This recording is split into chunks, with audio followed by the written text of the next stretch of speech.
At my son's birthday dinner, I found my seat outside next to the trash cans. My daughter-in-law smiled with contempt and said, "I thought you would feel more comfortable away from the main table." I remained silent, took my gift, and walked out without saying a word. Minutes later, she turned pale and screamed. There are moments in life where the air becomes heavy, where every second stretches like an eternity, and where you understand with brutal clarity that your own son no longer recognizes you as his mother. That moment arrived for me on a Saturday afternoon, under a clear sky that contrasted with the storm that was about to unleash in my chest. My name is Martha. I am 67 years old with hands rough from so much work and a back that hunched over, carrying not only sacks of ingredients, but also the weight of raising a son alone after life snatched my husband away. That Saturday was the 38th birthday of Michael, my only son, the man for whom I sacrificed every penny, every hour of sleep, every personal dream I ever had. The party was held in an elegant garden on the north side of the city. 60 guests, waiters with white gloves, imported flowers decorating every corner. I arrived with my gift wrapped with my own hands in terracotta craft paper I had bought at the market tied with a jute ribbon. Nothing fancy, but made with heart. Jessica received me at the entrance. My daughter-in-law, 32 years old, hair perfectly straightened, dressed in an ivory tailored suit that screamed money, impeccable smile, eyes cold as ice. "Mother-in-law, how good that you arrived," she said with that syrupy voice she had perfected to fool everyone but me. Come in, we have everything organized." I walked behind her, nodding to some guests I did not know. Businessmen, colleagues of Michael, people drinking wine that cost $50 a glass, while I still drank pot coffee in the mornings. Then Jessica stopped. Not at the main table where Michael was laughing with his friends, not at the tables decorated with white flower centerpieces. She stopped next to the back door of the garden where the trash cans were covered with a tarp. "You will sit here more comfortably," she said, looking me straight in the eyes with that smile that no longer tried to hide the poison. "I thought you would feel more comfortable away from the main table. You know, with all those important people. We do not want you to feel out of place." The air left my lungs. 60 guests were laughing and toasting less than 30 feet away. My son, the boy I nursed for 2 years because I had no money for formula, was there celebrating his life, and his wife had just placed me next to the garbage. I did not answer. I did not scream. I did not cry. I simply pressed my gift against my chest, turned around, and walked toward the exit with my head held high. Every step hurt more than the last. I heard murmurs behind my back. Someone asked, "Is that not Michael's mom?" I did not look back, but just before crossing the wrought iron gate, I heard something that made me stop. A scream, high-pitched, full of panic. It was Jessica's voice, and she was screaming my name. If this story has shaken you from the very first line, do not leave. Subscribe to the channel Elderly Stories, because what comes next will change everything you thought you knew about respect, dignity, and the price some pay for underestimating a mother. Before I tell you what was in that gift that made Jessica turn pale, you need to understand who I really am, because she made the mistake of believing she knew my story. She thought I was just an old jam seller, a hillbilly mother-in-law without education or ambitions. She was wrong about everything. My full name is Martha Robinson, widow of Davis. I was born in a small town in Kentucky, where I learned to make preserves watching my grandmother work in a rustic kitchen. At 25, I married David, a good man who worked in construction. We moved to Chicago looking for a better future.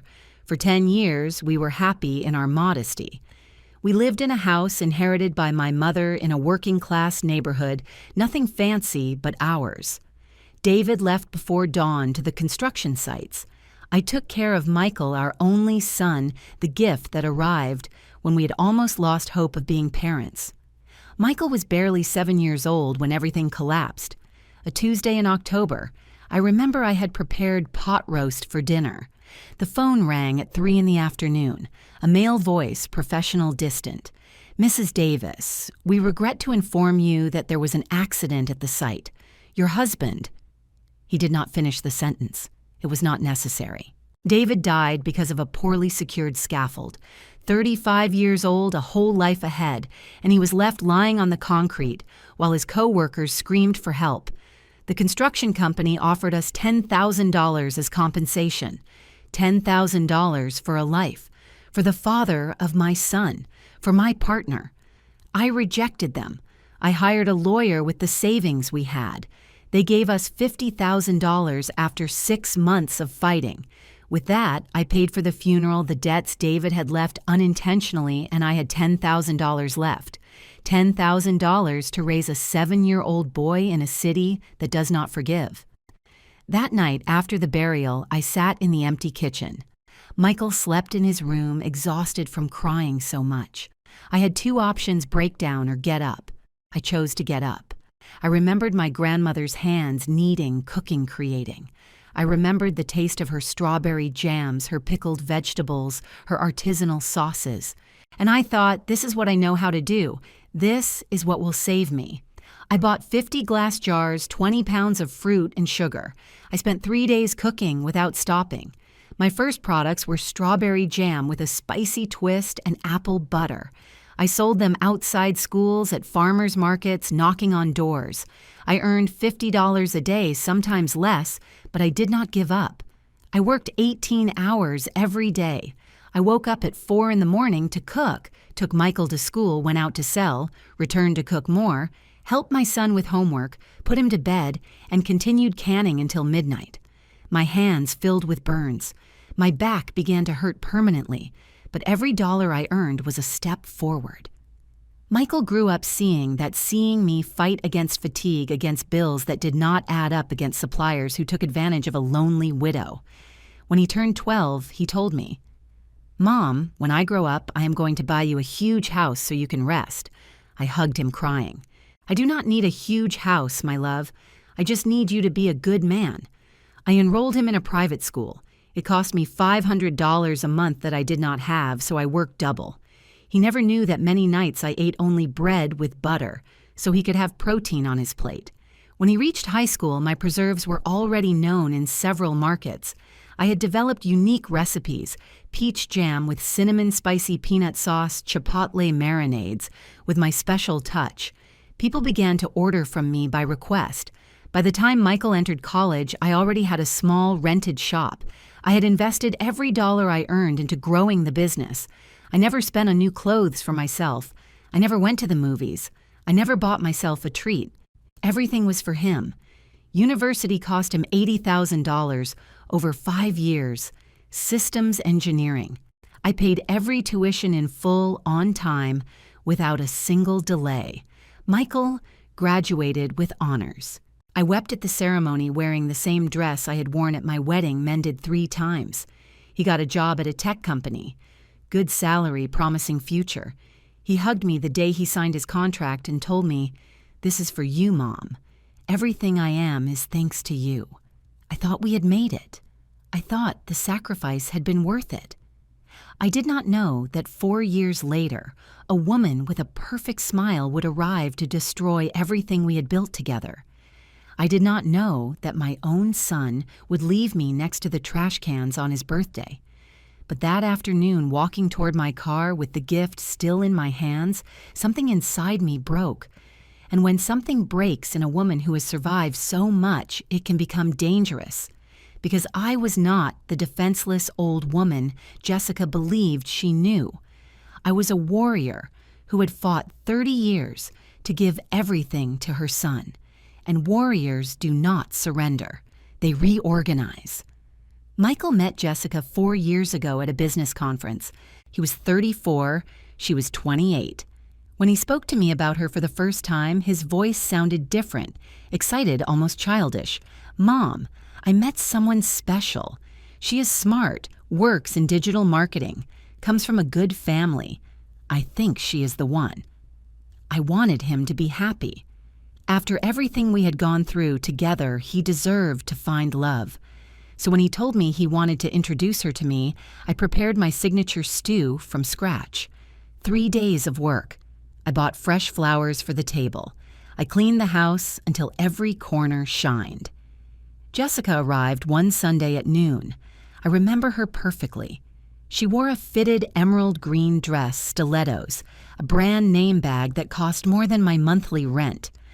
Her perfume filled the living room as soon as she crossed the door. Expensive perfume, sweet, overwhelming.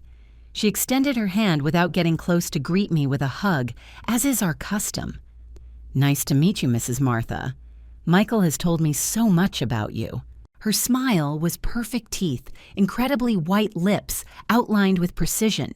But her eyes looked me up and down in 2 seconds, evaluating, cataloging, discarding. I saw how she noticed my rough hands, my short unpainted nails, my simple cotton blouse I had bought at the discount store, my comfortable shoes, and I saw the verdict in her gaze. She is not on my level, but she smiled. God, how she smiled. During the meal, she was charming. She praised the stew, asked about my business, listened attentively when I told her how I had started. Michael looked at her captivated, as if he had found a treasure. "Your mom is a warrior." He told her, holding her hand across the table. A true inspiration. I wanted to believe her. I wanted to believe that this elegant, educated woman from a good family really admired my story. I wanted to believe her interest was genuine. But women who have suffered develop an instinct, an internal alarm that detects danger, even if it comes wrapped in silk and French perfume. That alarm rang from the first moment. The following months were a careful courtship. Jessica visited often, always impeccable, always kind. She brought me gifts, expensive hand creams. I never used silk scarves I kept in their box because I was afraid of staining them.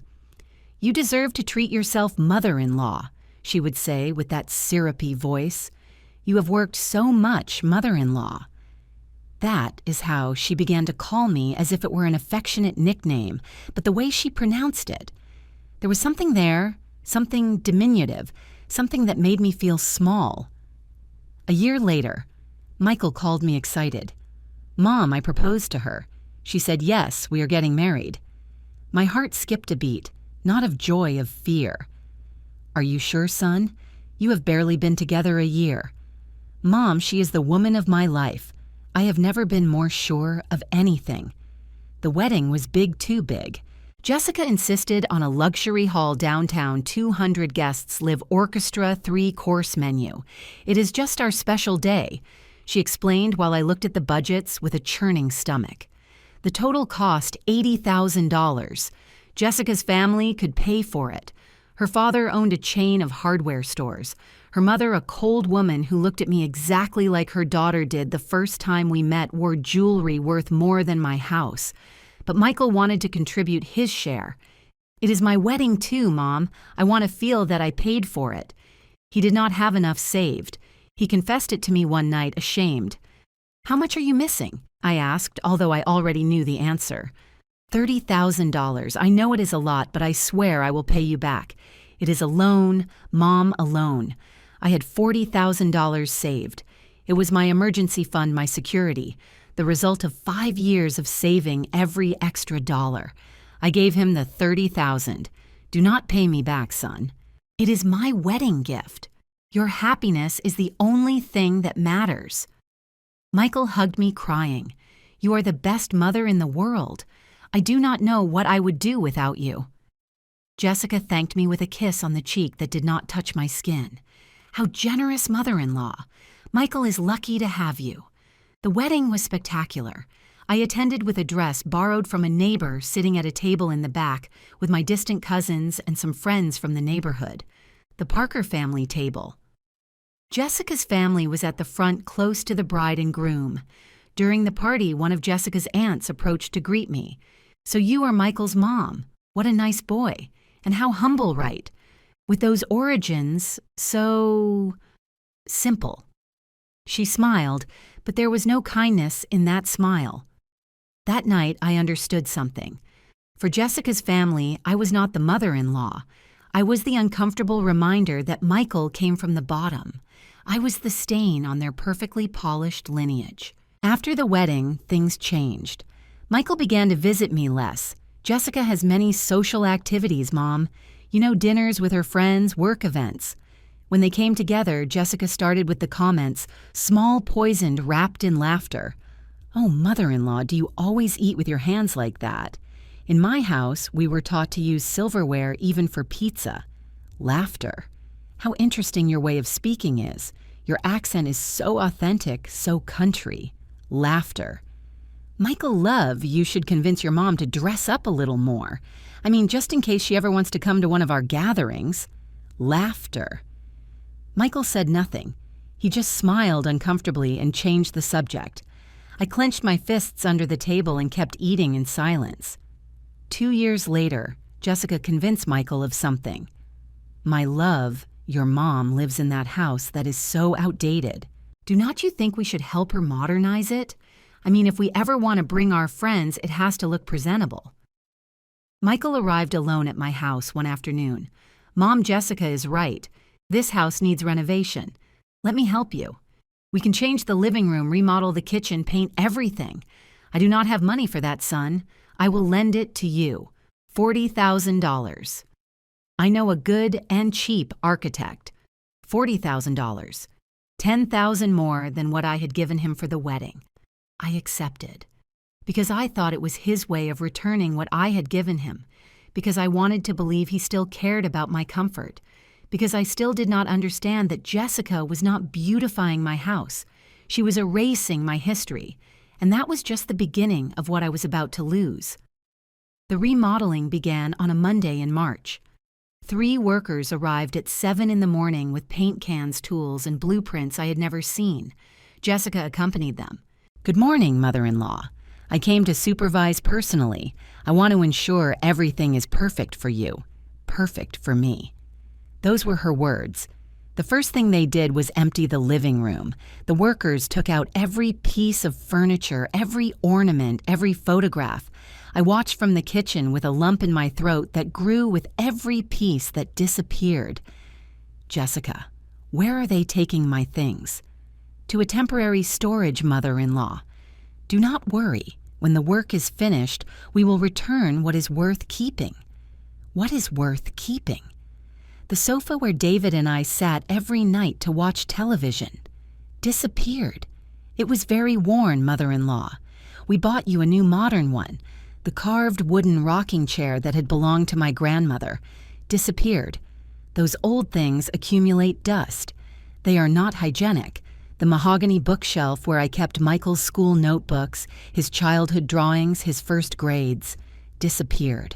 We need space for a minimalist cabinet. Those things can be stored in boxes. But the worst came later. One afternoon, I returned from the market and found Jessica in my bedroom.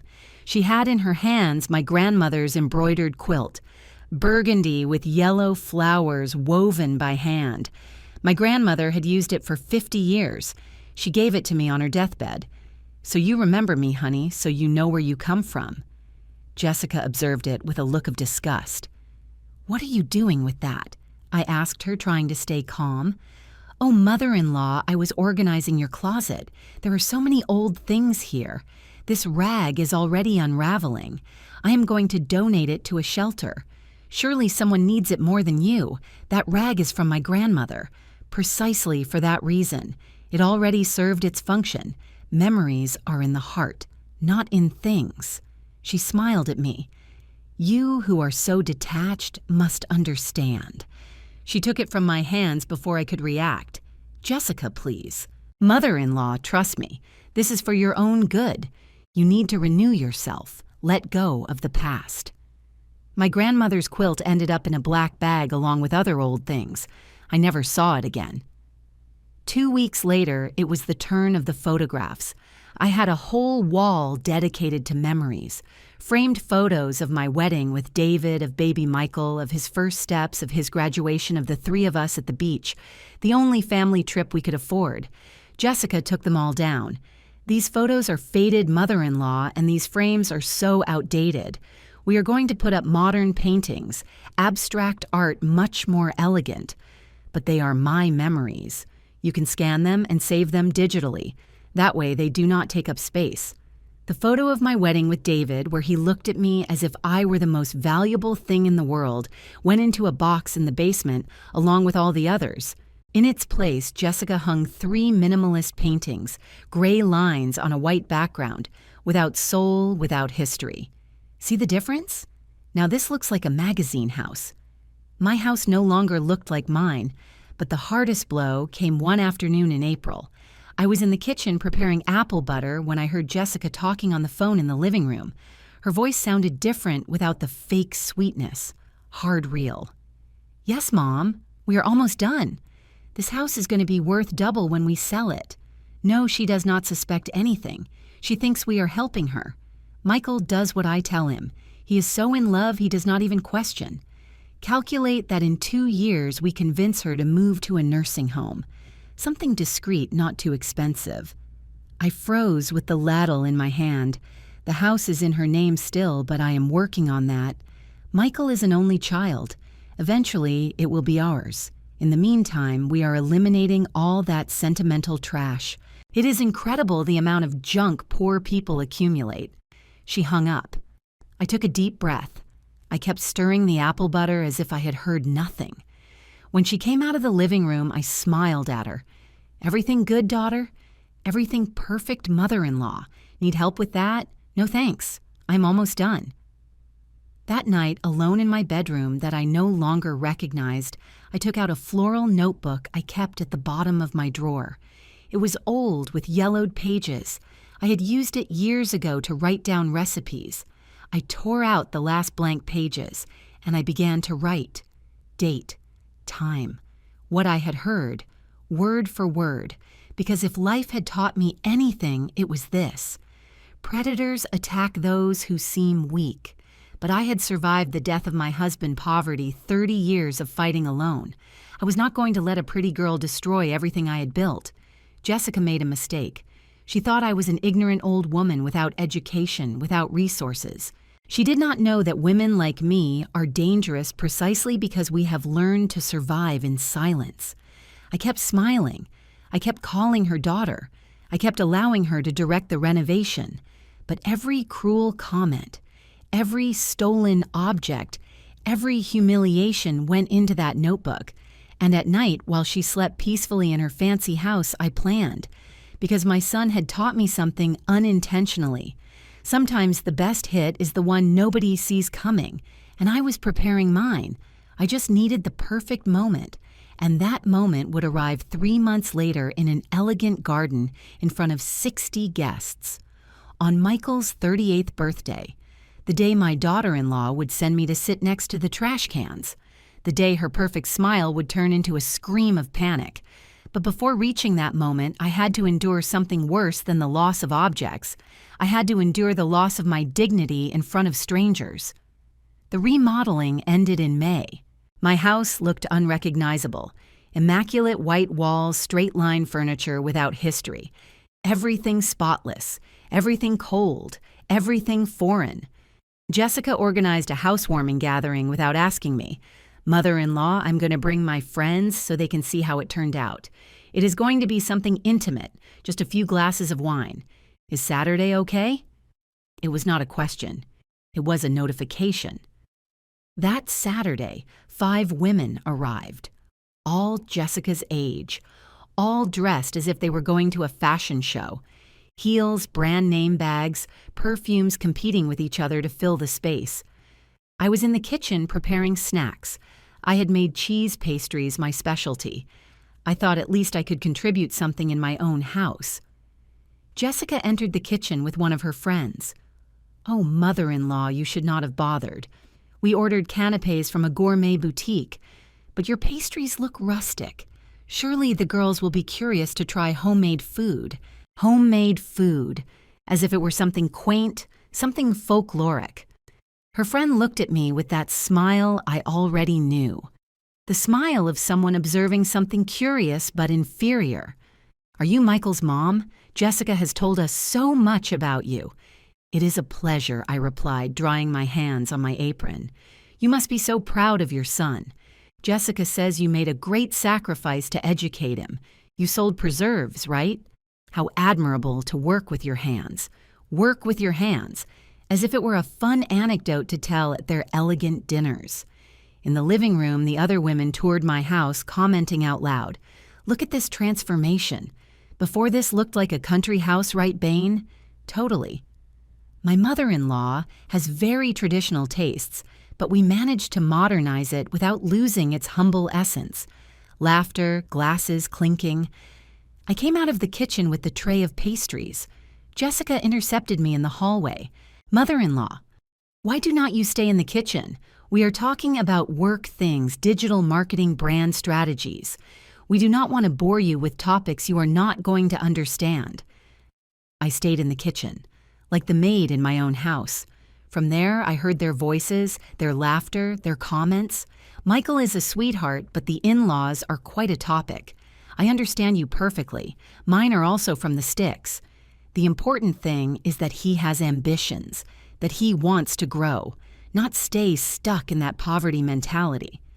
I squeezed the edge of the sink until my knuckles turned white. I breathed deep. I smiled and kept washing dishes. But in my floral notebook that night, I noted every word, every humiliation, every laugh. The visits became frequent. Jessica used my house as a meeting center. I became the decorative figure, the quaint mother-in-law they could show off when they wanted to feel generous. "Look, this is Martha, my husband's mom. She is the one who makes those artisanal preserves. You should try them. They are very authentic." Authentic. That word became her favorite, as if I were a folkloric artifact. One day, Jessica brought a reporter from a social magazine. They were doing an article on businesswomen who support their communities. "I want you to meet my mother-in-law," Jessica told the reporter. "It is an inspiring story. A woman without formal education who managed to raise her son selling jams." The reporter interviewed me while Jessica posed in the background as if she were the protagonist of my story. "How many years did you study Mrs. Martha?" "I finished high school." "How brave to move forward without higher education." "And how did you learn to make preserves?" "My grandmother taught me." "Precious. Family traditions." "And you never thought about professionalizing? Studying gastronomy, for example?" Before I could answer, Jessica interrupted. "It is just that at her age, and coming from where she comes from, formal education was not a priority. But look how far she got only with her hands.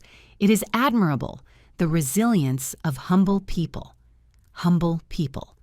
As if it were a different category of human being. The article came out 2 weeks later, a small column in the inspiration section. My photo appeared blurry in the background. In the foreground, Jessica smiling with a caption that read, "Jessica Parker, of Davis entrepreneur and philanthropist, alongside her mother-in-law, Martha, example of overcoming." Michael shared it on his social networks, proud of these two strong women in my life. I said nothing, but I kept the clipping. Not for pride, as evidence. Family dinners became my worst nightmare. Jessica insisted that I cook. "Nobody makes stew like you, mother-in-law. My parents are dying to try it. I spent 2 days preparing. I bought the ingredients with my money. I cooked from dawn." The dinner was at my house, but I did not sit at the main table. "Mother-in-law, will you serve us? It is just that with so many people, it is more practical for you to be close to the kitchen." I served. I reheated. I brought more bread. I cleared plates. While the Parker family ate my food, they talked about their vacations in Europe, about their investments, about the private schools where their future grandchildren would study. Michael laughed with them. My son, who had grown up eating reheated beans 3 days in a row, now joked about French wines that cost more than my monthly rent. One night, Jessica's father called me to the table. "Martha, I have to congratulate you. This stew is exquisite. Michael told us you sell preserves. Have you thought about expanding? I have contacts in supermarkets. Of course you would have to make some changes. More professional packaging, brand image, maybe a logo, less artisanal. Less artisanal.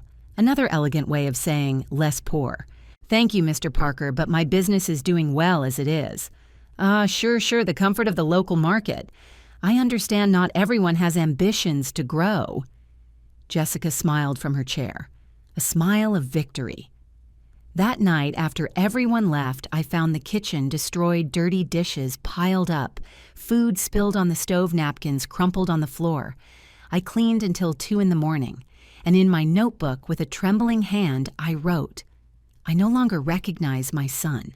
The woman he loves is turning him into someone who despises where he comes from, and I am allowing it." But the worst had not yet arrived, because Jessica did not only want to humiliate me in private, she wanted to exhibit me, turn me into her charity project, into her story of I helped the poor mother-in-law, and the perfect stage for her last humiliation would be my son's birthday. A party of 60 guests where she would look like the perfect wife, the generous daughter-in-law, the woman who modernized her husband's family. And I would be the decorative figure, the quaint mother-in-law, the woman who was once important, but who was now extra. Except that this time I carried something in my hands, a gift wrapped in terracotta paper, and inside that gift there was something Jessica never saw coming. Something that would change everything. Let us return to that Saturday, to Michael's 38th birthday. I had planned this moment for 3 months. Every detail, every word I would not say, every silence that would speak for me. I woke up at 5 in the morning, not from nerves, from habit. 30 years getting up before dawn do not erase easily. I prepared pot coffee. I sat in my modern and cold kitchen that no longer smelled of cinnamon or memories, and I checked the contents of my gift for the last time. A handmade envelope. I had made it myself with matte paper terracotta color. I had glued every edge with care, decorated with a jute ribbon.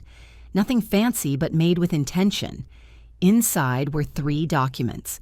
The first, the original deeds to my house. The house where Michael had grown up.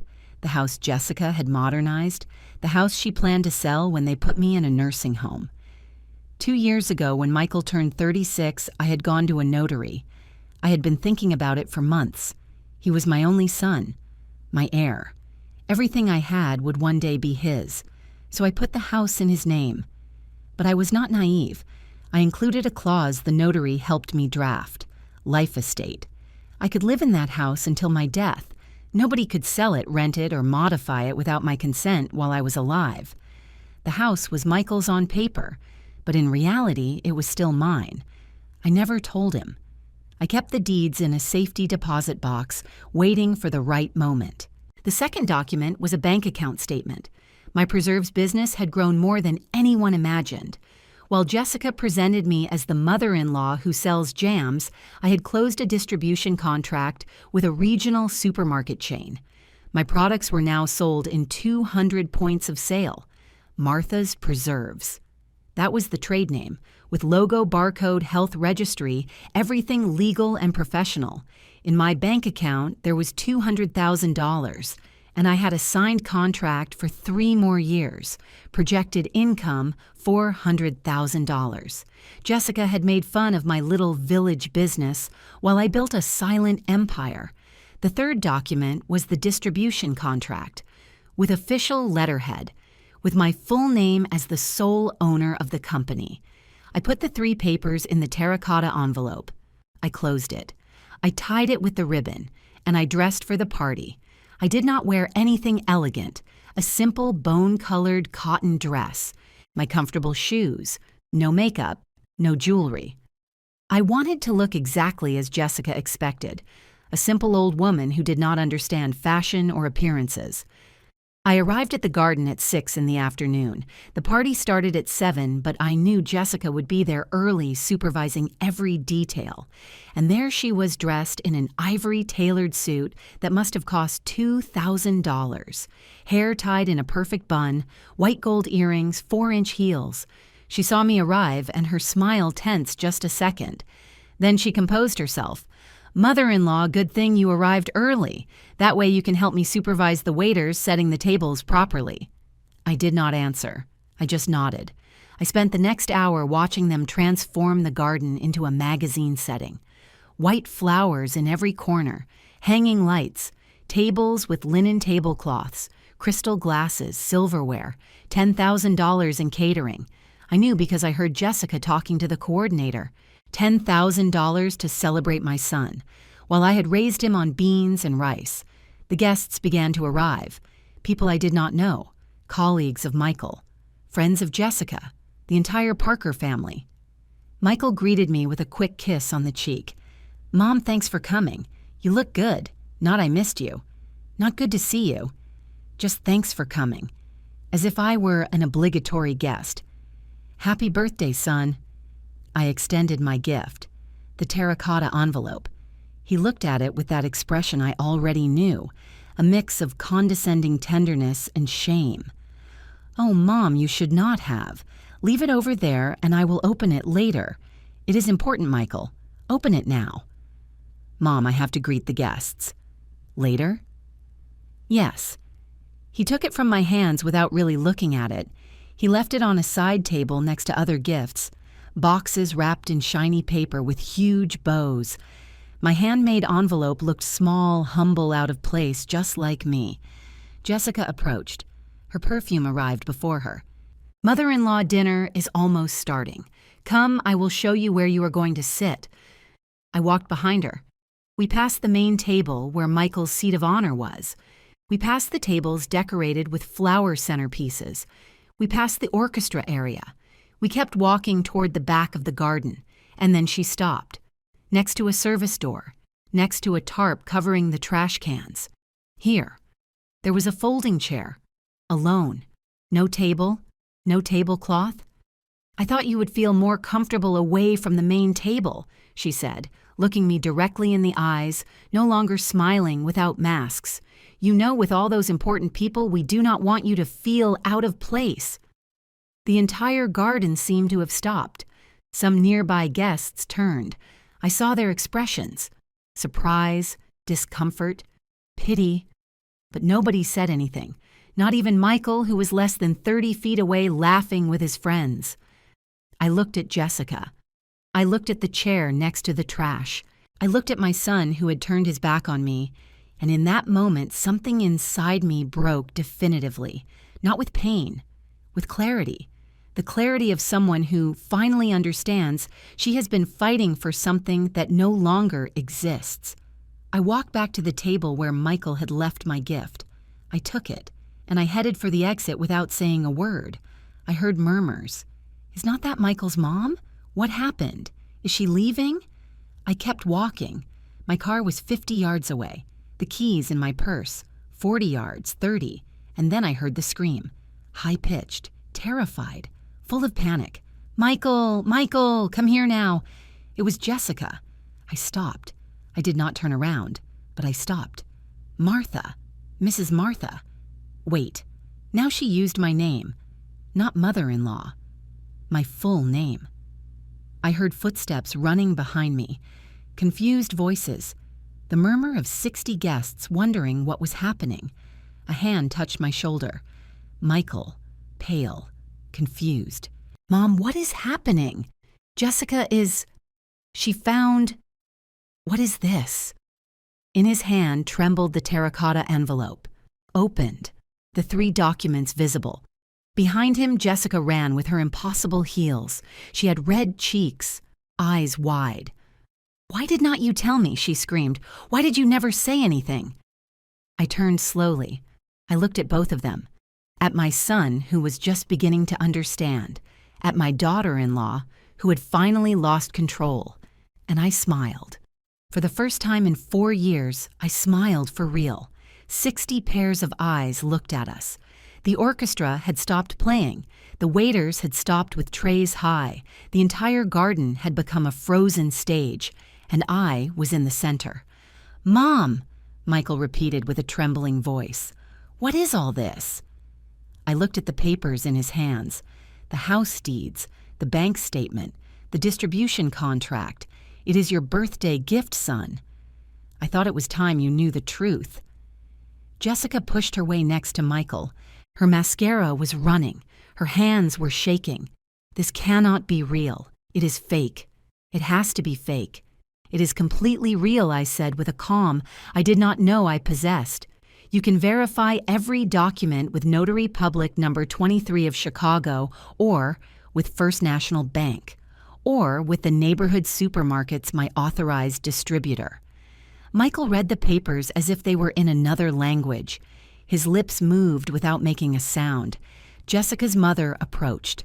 That cold woman who had looked at me with contempt at the wedding. Let me see that. She snatched the papers from Michael's hands. Her eyes scanned every line, every figure. This says $200,000 liquid and $400,000 projected I completed. That is right.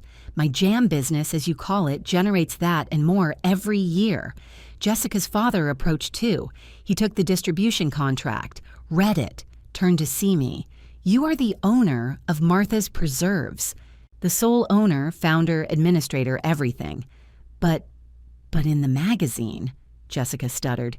In the article, you said you only sold in markets. I never said that. You said it for me. I just smiled and let you think what you wanted. The guests began to approach, forming a circle. A woman I recognized as a marketing manager for some company covered her mouth with her hand. Wait, Martha's Preserves? The gourmet jams that are in Whole Foods? That Martha is you? That is right. But those preserves they are premium. They are in the gourmet section. They cost between $8 and $10 a jar. $9 on average, I corrected, with a profit margin of 60% after production and distribution costs. A thick silence fell over the garden. Michael finally spoke. His voice sounded broken. Why did you never tell me you had grown so much? I looked at him, at my son, at the boy I had carried in my arms, at the young man who had promised to take care of me always. Why did you stop asking, Michael? For 4 years you have not asked me how my business is. You just assume I am still the same market vendor you knew in your childhood. But I thought... You thought what your wife told you to think. Jessica took a step back as if I had slapped her. That is not fair. Just what? My voice rose in volume. I did not scream, but there was steel in every word. Just renovated my house without my permission? Just threw away my grandmother's quilt? Just sent me to sit next to the trash on my son's birthday? The murmurs exploded. Some guests looked at each other horrified. An older woman, probably someone's aunt, shook her head indignant. You did what? Asked Jessica's mother, looking at her daughter. Mom, I did not... It was a misunderstanding. It was not a misunderstanding, I interrupted her. It was deliberate, calculated. For 4 years you have treated me as if I were your charity project, the poor mother-in-law who needed your help, the ignorant woman who did not understand business or life. I took out the floral notebook from my purse. It was worn at the corners full of notes. I have recorded every comment, every humiliation, every time you called me humble people in front of your friends, every time you said my house looked like it was from the sticks, every object you made disappear for my own good. I opened the notebook to a random page and read aloud. June 8th. Jessica brought 3 friends. She introduced me as the mother-in-law who never studied but has skillful hands. Textual comment. It is admirable how uneducated people find ways to survive.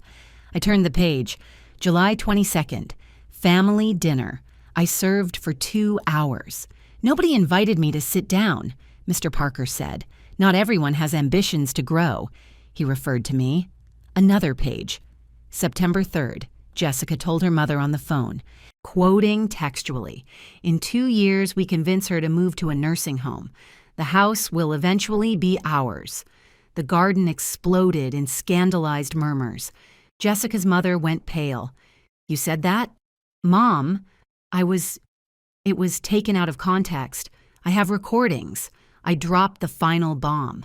All heads turned toward me. Since I heard that conversation, I started recording.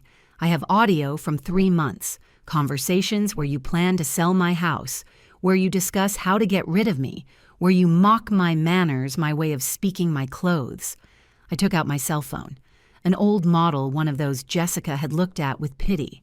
But it worked perfectly to record. Do you want to listen? No, whispered Jessica. Tears began to run down her cheeks, dragging the perfect makeup. "Please, no. Please," I repeated. "Now you say please? Where was your please when you sent me to sit next to the trash?"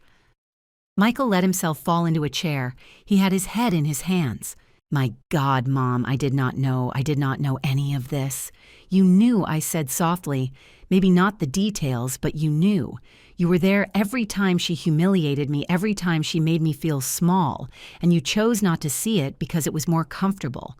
I thought you guys got along well. You thought what you wanted to think, just like you thought I was a poor old woman who needed your pity. I lifted the house deeds. This house that your wife criticized so much that she remodeled without my permission that they plan to sell is already yours, Michael. I signed it over to you 2 years ago. It is legally in your name." His head snapped up. "What?" "I wanted you to have security. I wanted you to know that everything I built was for you. But I included a clause, life estate. I live there until I die. Nobody can sell it, rent it, or modify it without my consent, not even you." Jessica emitted a strange sound, something between a sob and a choked scream. "Why?" she asked with a broken voice. "Why did you do this? Why did I unmask you?" I stared at her, because there came a moment when sitting next to the trash stopped being a humiliation and became a perfect metaphor. You put me there thinking that was my place, but the trash was not me, Jessica. It was the way you treated me. I turned toward the guests who watched us in sepulchral silence. "Excuse me for ruining this celebration, but I can no longer keep pretending everything is fine. I can no longer keep smiling while I am treated as if I were invisible." I began to walk toward my car again. This time, nobody stopped me, but before leaving the garden, I paused. I turned one last time. "Happy birthday, Michael. Enjoy your party." And I left. I left behind the elegant garden, the imported flowers, the confused waiters, the 60 guests murmuring, scandalized. I left my son with his head in his hands, and I left Jessica crying with her perfection destroyed and her true face finally exposed. But this story does not end there, because what came next was even more revealing. I arrived at my house at 9 at night, my modern and cold house that still did not feel like home. I took off my shoes. I poured myself a glass of water and sat on the minimalist sofa that had replaced the furniture where David and I sat every night. I did not cry. I had no tears left for this. I simply waited. I knew he would come. It was inevitable. The doorbell rang at 11:15 at night. I opened the door, and there was Michael, alone without Jessica, with red eyes and loosened tie. He seemed to have aged 10 years in 4 hours. "Mom." I stepped aside. He entered without looking at me. He let himself fall on the sofa and covered his face with his hands. The guests left. Everyone. In less than an hour, the garden was empty. Jessica's parents left without saying goodbye. Her friends deleted the photos from social networks. It was humiliating. Humiliating, I repeated with a soft voice. "Do you know what is humiliating, son? That your own daughter-in-law sends you to sit next to the trash. That is humiliating." He shuddered as if I had hit him. "I did not know she had done that. I swear I did not see it." "You were 30 feet away laughing with your friends while I carried my dignity in pieces. Mom, please." "Please what, Michael?" I sat in front of him. "Do you want me to tell you it is okay? That nothing happened? I want to understand. Why did you never tell me your business had grown so much? Why did you keep the secret of the house? If you had told me, what would you have done differently?" I interrupted him. "Would you have defended your mother when Jessica called her humble people? Would you have stopped the renovation that destroyed every memory of your childhood? Would you have questioned why I served at dinners while you acted like the owners?" He closed his eyes. A tear ran down his cheek. I did not want to see it. "It was easier to think we were helping you, that Jessica was improving your life. Jessica did not want to improve my life. She wanted to erase me from yours." He remained silent for a long time. Outside, the sound of cars passing. The city that never sleeps. The life that went on even though my world had fractured. After you left, he said finally with a hoarse voice, Jessica collapsed. Literally. She sat on the garden floor and began to cry. She could not stop. Her mother had to practically carry her to the car. And what did you do? I just stood there surrounded by tables with food nobody ate, gifts nobody delivered, and I realized something terrible. He looked up. His eyes were those of a lost child. I do not recognize you, Mom, but I do not recognize myself either. What do you mean? The woman who walked out of that garden with her head held high, that is my mother. The strong woman who raised me alone. The warrior who worked 18 hours a day to give me a better life. But me, I became someone who allows his own mother to be treated like that. He broke, completely. He sobbed with his head in his hands, body shaking. Dad would be ashamed of me. Those words pierced my chest like a knife. I got up. I sat next to him. And for the first time in 4 years, I hugged him like when he was a child. Your father loved you, Michael, and he would be proud of the man you worked to be. But yes, he would be disappointed in the man you let yourself become. How did we get here? He whispered against my shoulder. How did I allow this to happen? Because you fell in love with a woman who made you feel that you came from a place you should be ashamed of. And little by little you began to believe her. He separated from me. He wiped his tears with the back of his hand. I need to show you something. He took out his phone, opened a WhatsApp conversation. It was a family group I did not know. Parker Davis family said the name. Jessica added me to this group 2 years ago. It is her family, her cousins, aunts, her mother. Look what they wrote. He began to read messages, each worse than the last. Cousin Lucy. I saw your mother-in-law at the market selling her little jars. What a shame Michael has that family. Aunt Bertha, did they convince the boy to put the lady in a nursing home yet? My friend knows a cheap one downtown. Cousin Andrea. Jessica, you have the patience of a saint. I would not stand such a tacky mother-in-law. My blood ran cold. And you knew about these messages? No, I never checked that group. Just today after the party I went in to look. There are hundreds of messages like that, years of mockery, of plans, of... His voice broke again. Of horrible things, Mom. Did Jessica participate? She started them. Most come from her. He took a deep breath. There is more. I found emails on the computer we share. Jessica contacted a lawyer 6 months ago. She asked about procedures to declare someone senile to obtain legal guardianship to... He could not finish. To lock me up, I completed. To declare me incapable and take control of my assets. He nodded, unable to look me in the eyes. There are drafts of documents, fake psychiatric evaluations she planned to use, contacts of nursing homes, budgets, everything planned. The silence that followed was overwhelming. What are you going to do? I asked finally. I do not know. She is my wife. I married before God. God did not ask you to betray your mother, Michael.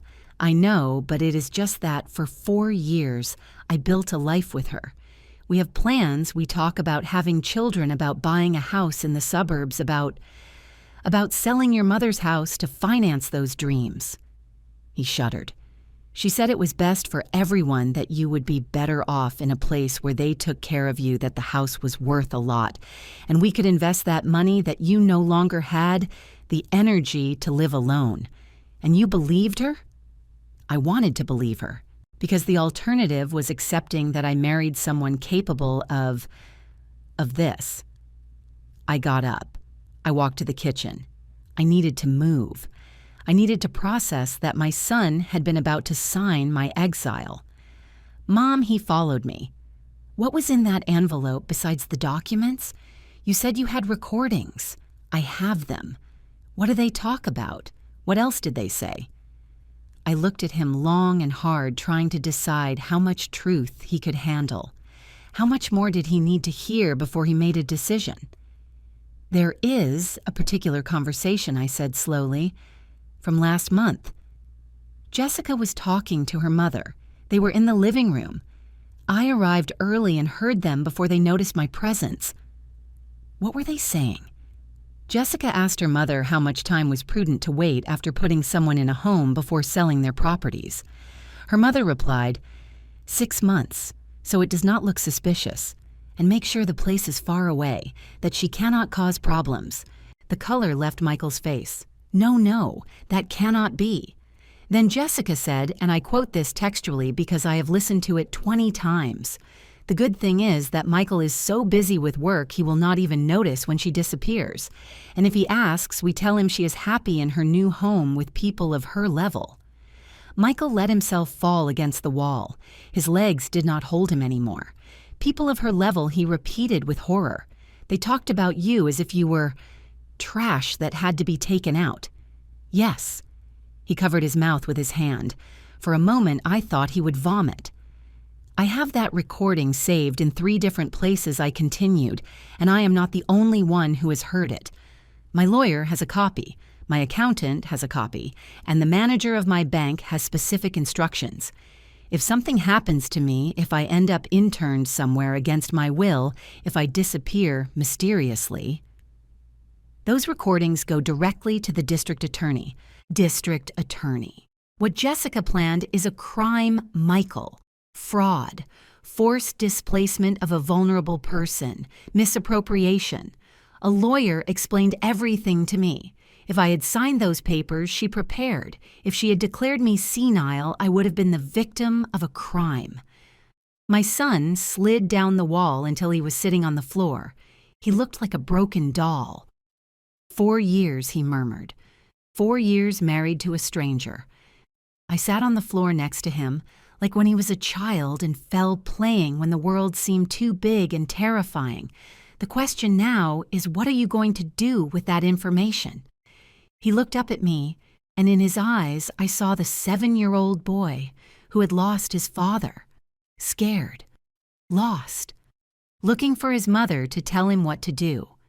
But he was no longer a boy. He was a man, and this decision had to be made by him alone. Michael stayed at my house that night. He slept on the sofa like when he was a teenager and had nightmares. Except now the nightmare was real and had a woman's name. I did not sleep. I stayed in my room staring at the ceiling, listening to his irregular breathing from the living room, wondering if I had done the right thing, if exposing everything like that in front of 60 people had been justice or revenge. But then I remembered the chair next to the trash cans, and the doubt vanished.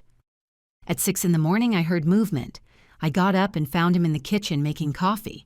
He was using the old coffee pot I had rescued before Jessica threw it away. "Good morning," I said softly.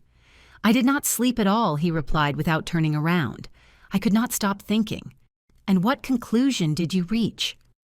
He poured 2 cups, handed me one. The coffee smelled like home, like mornings from before when it was just the 2 of us against the world. "I am going to get a divorce." The words hung in the kitchen air. "Are you sure?" "Completely. I cannot stay married to someone capable of planning that, of treating you like that, of lying to me for years." He took a sip of coffee. His hands were trembling. "But there is something else I need to do first." "What?" "Confront her, but not alone. I need you to be there, Mom. I need her to see you, to understand that she can no longer manipulate me.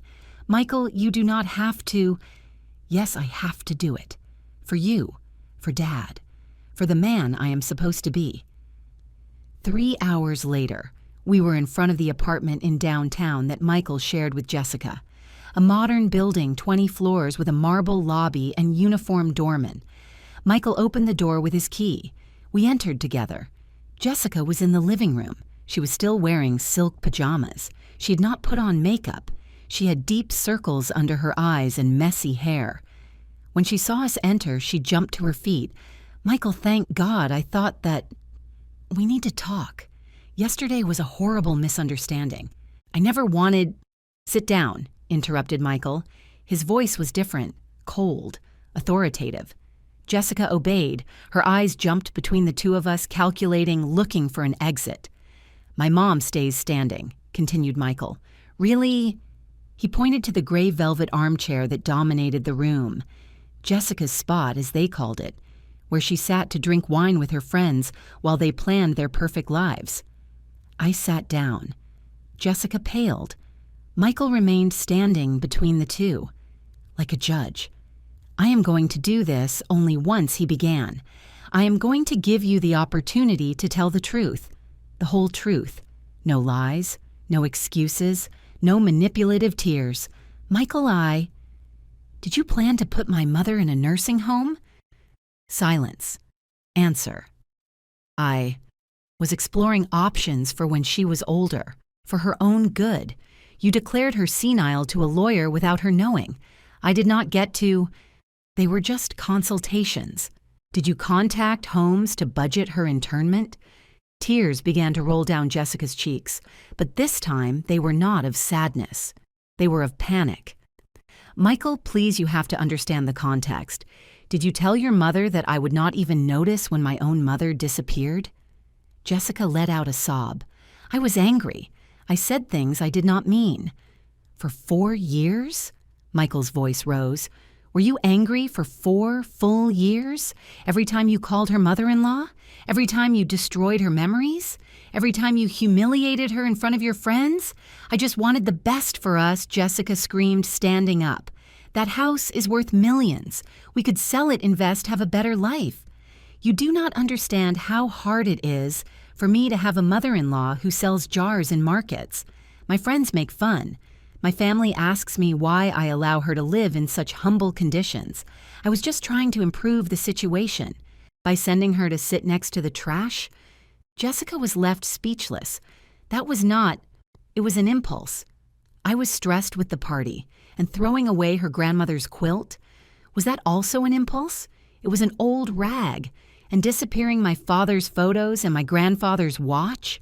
We needed space. And convincing your family that my mother was an embarrassment? Jessica began to cry uncontrollably. She let herself fall on the sofa. "I did not want it to be like this. At first I loved you. I really loved you. But then my family started making comments about your origins, about your mother, and I felt I had to choose between you and my family, and you chose," I said for the first time. Both turned to look at me. "You chose to believe we were inferior, that we embarrassed your last name, that we had to be erased or hidden. It is not that. It is exactly that, Jessica. And the saddest thing is that you convinced my son that he should be ashamed too." Michael took some papers out of his backpack. He put them on the coffee table. "These are divorce papers. I filled them out last night. They just need your signature." Jessica looked at him horrified. "What? No. Michael, no. We can go to therapy. We can fix this. I love you. We are a team. A team does not plan to destroy the other's mother. But I was not going to actually do it. They were just ideas, thoughts. I never would have done it. The lawyer you consulted says differently. The emails you sent say differently. The conversations with your mother say differently." He took a deep breath. "You have 2 options. You sign these papers today, and this ends in silence. We separate assets, everyone takes their own, and we go on with our lives. Or you force me to do this the legal way, and then I present all the recordings, all the emails, all the evidence of what you plan to do, and that becomes public, very public." "Are you threatening me?" whispered Jessica. "I am giving you a dignified exit. More than you gave my mother." Jessica looked at me. There was pure hatred in her eyes. Nothing remained of the veneer of kindness. "This is your fault," she spat at me. "If you had stayed in your place, if you had accepted that you do not belong to our world, none of this would have happened. My place," I repeated slowly, "was never next to the trash cans, Jessica. My place is next to my son, and if he decides he no longer wants me there, it will be his decision, not yours." I got up from the armchair. I walked to the door. "I will let you talk. Michael." I will be in the car. I went down to the parking lot. I sat in my old Chevy that Jessica had always criticized for being so humble, and I waited. 45 minutes later, Michael came out of the building. He was carrying a large suitcase, and in his hand the signed divorce papers. He got into the car, closed the door, and stared straight ahead in silence. "Did she sign?" I asked. "She signed. With one condition." "Which one?" "That you not make the recordings public. That this not reach her social networks or her job. She is afraid of losing her employment, her reputation. And what did you say? That it depended on you, that I do not control what you do with your evidence." I looked at him. My son, who was finally on the right side. I am not going to publish anything I said. I do not need to destroy her publicly.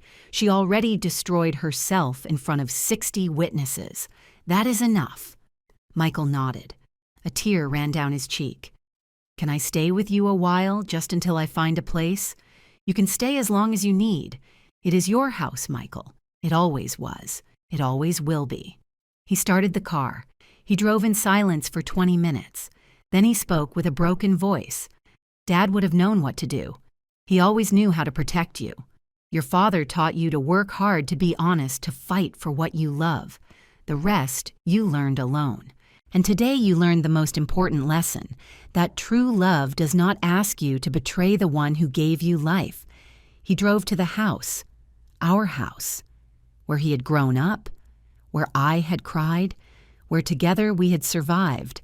And as we climbed the stairs with his suitcase, I knew this was not an end. It was a new beginning. But the story did not end there, because Jessica had one last ace up her sleeve, and when she played it, she almost destroyed everything we had rebuilt. 2 weeks after Michael moved back home, things began to normalize. He slept in his old room. I made him coffee every morning. We talked, laughed, cried, healed. But I knew peace would not last. I knew women like Jessica. They do not accept defeat. They do not leave in silence. The blow came on a Tuesday afternoon. I was at my shop supervising a new batch of peach jam when my phone rang. It was an unknown number. "Mrs. Martha Robinson?" "Yes, speaking. This is Attorney Mendez from Duran and Associates. I represent Mrs. Jessica Parker. I have in my hands a lawsuit against you for defamation, moral damages, and harassment." The world stopped. "Excuse me?" "My client alleges that you exposed her publicly with false information, causing irreparable damage to her personal and professional reputation. She is suing for compensation of $1,200,000 plus a public apology." I sat in the nearest chair. "Nothing I said was false. I have proof of everything. That will be determined by a judge, ma'am. You have 10 days to respond formally through your lawyer. Good day." He hung up. I stared at the phone with trembling hands. Jessica was suing me. After everything she had done, she was suing me. I called Michael immediately. "I know Mom. Her lawyer called me an hour ago. He wants me to testify in her favor. He says I was a victim of psychological manipulation and that you poisoned our relationship." "What did you tell him?" "That he can go to hell." That night, sitting at the kitchen table with all the documents scattered, we evaluated the situation. "She is desperate," said Michael.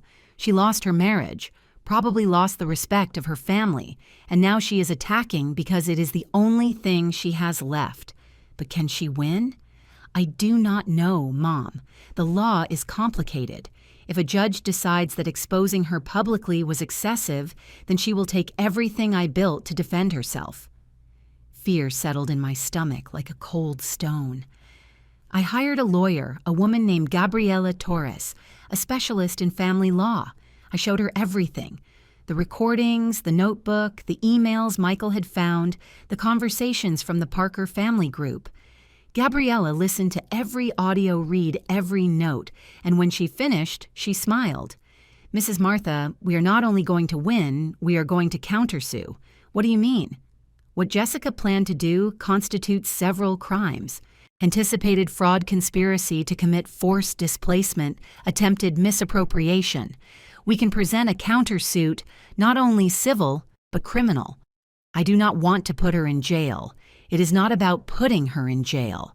It is about proving she is not the victim and ensuring this ends definitively. The first hearing was 3 weeks later in a small family courtroom downtown. Jessica arrived dressed in black with dark glasses, accompanied by her lawyer and her mother. When she saw me, she looked away. Her lawyer presented the case. I had defamed his client, I had exposed private information, I had caused her to lose her marriage and social reputation. They asked for $1,200,000 in damages. Then it was Gabriella's turn. Your Honor, Mrs. Parker is not a victim of defamation. She is the perpetrator of a systematic plan of psychological abuse, anticipated misappropriation, and forced displacement. I have irrefutable proof. She put a thick folder on the judge's table. Audio number 1. Mrs. Parker discussing with her mother how to commit my client to a nursing home against her will. Audio number 2. Mrs. Parker consulting with a lawyer about declaring my client senile without her knowledge. Emails where she discusses the sale of my client's property. Family group messages where they systematically mock my client and her social origin. The judge opened the folder, began to read. His expression changed. Do you have the audios? All of them, Your Honor. And transcripts certified by an expert. Jessica's lawyer paled. Your Honor, those recordings were obtained without consent. In this state, interrupted Gabriella, a person can record conversations they are part of without requiring consent from the other participants. My client was present during these conversations. They are legal and admissible. The judge listened to the recordings in silence with a frown. When he finished, he looked at Jessica. Mrs. Parker, is it you speaking in these recordings? Jessica stammered. Those conversations are taken out of context. Is it your voice, yes or no? Yes, but... And is it true you consulted with a lawyer about interning Mrs. Robinson? I was just exploring options for the future. A future where Mrs. Robinson would be declared senile without her knowledge? Silence. The judge closed the folder with a dry thud. This lawsuit is frivolous and malicious. Not only do I dismiss it, but I order Mrs. Parker to pay the legal costs of the defense. Furthermore, I am sending a copy of this file to the district attorney so they can evaluate if criminal charges proceed. The gavel fell. Jessica jumped to her feet. This is unfair. She humiliated me in front of... Mrs. Parker interrupted the judge with a voice of steel. You humiliated this woman for 4 years. You took away her memories. You planned to steal her home. And when you were exposed, you tried to victimize yourself. This court does not tolerate that type of manipulation. Get out. Jessica ran out of the room, her mother behind her, her lawyer gathering papers hurriedly. I stayed seated, trembling. Is it over? I asked Gabriella. It is over. Michael, who had been sitting in the back of the room, approached and hugged me. It is over, Mom. Finally, it is over. But one last surprise was missing. 2 days later, I received a text message from an unknown number. It was a photo. In it, Jessica was seen entering an office building. The text said, Mrs. Martha, I am Marcella, one of Jessica's friends who was at the birthday party. I need to talk to you, please. I agreed to meet her at a coffee shop. She was a woman of 30, elegant, but with a shamed expression. I do not know how to start, she said as soon as we sat down. I was complicit in everything. I laughed when Jessica made fun of you. I never defended you, and I hate myself for that. Why do you look for me now? Because what I saw that day changed me. I saw a woman with more dignity in her silence than all of us with our titles and last names together. And I realized that I also have a mother-in-law whom I treat with condescension, whom I make feel less. Her eyes broke. After the party, I spoke with my mother-in-law. I asked for forgiveness. For the first time, I really listened to her. And do you know what I discovered?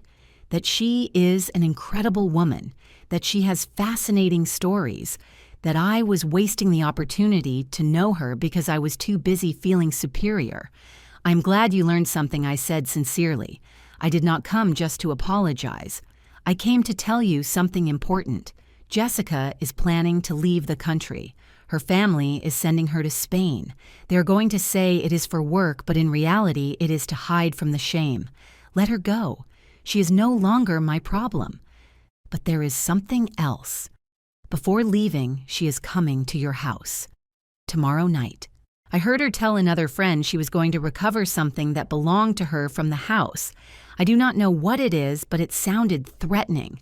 I thanked Marcella, and that night I prepared my own plan. The next day, at 7 at night, I installed my phone in the living room recording. Michael hid in the kitchen, and I waited.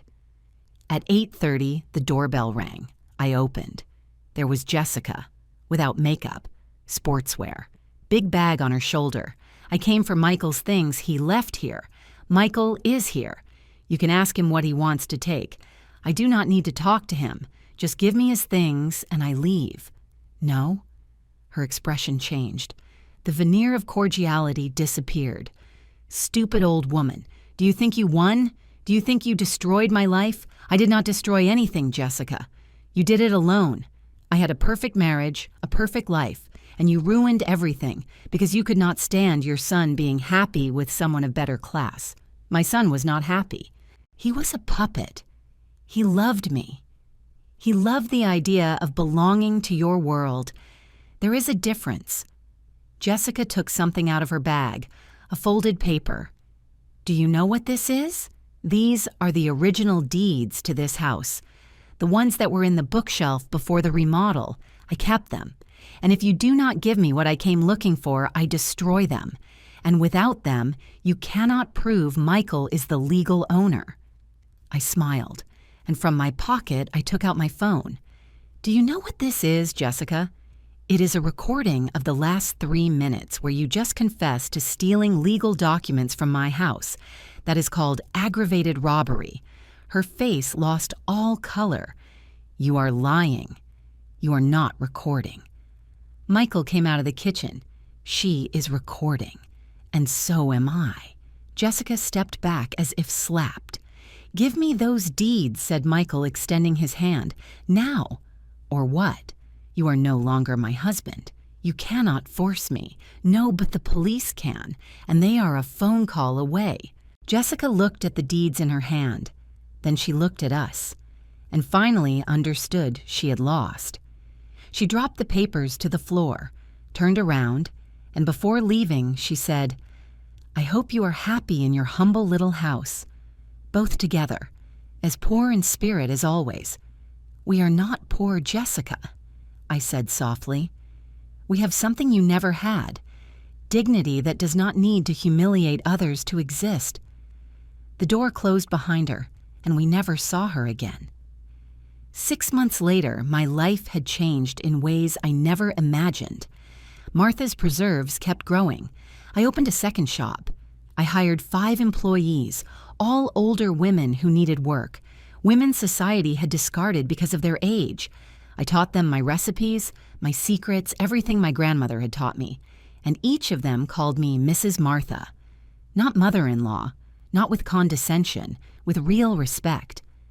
Michael got a new job at a smaller company, but with a better environment. He still lived with me.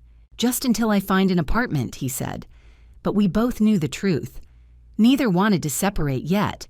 We had lost 4 years. We needed to recover time.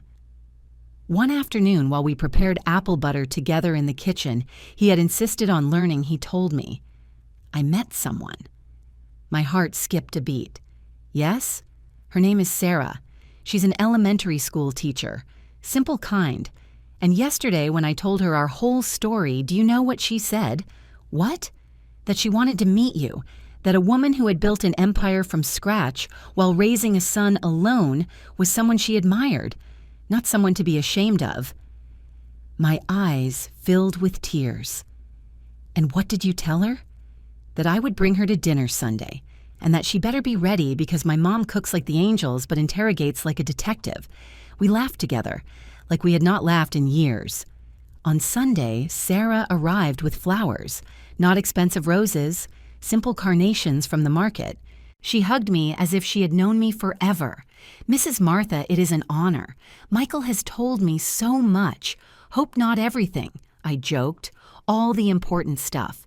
That you are a warrior, that you never gave up, that you taught your son the true meaning of family." We dined at the kitchen table, not in an elegant restaurant, not with crystal glasses, with mismatched plates, lemonade in clay jars, and handmade bread. And for the first time in 4 years, I felt my house was becoming a home again. 3 months later, Michael and Sarah gave me news. "Mom, we are getting married. Nothing big, just something intimate, close family, and we want it to be here, in this house, in the garden where he played when he was a boy." I cried. I hugged my son. I hugged Sarah. "Are you sure?" I asked him that night when Sarah left, after everything that happened. I am sure precisely because of everything that happened. I learned to recognize real love. And Sarah is real mom. She does not want to change me.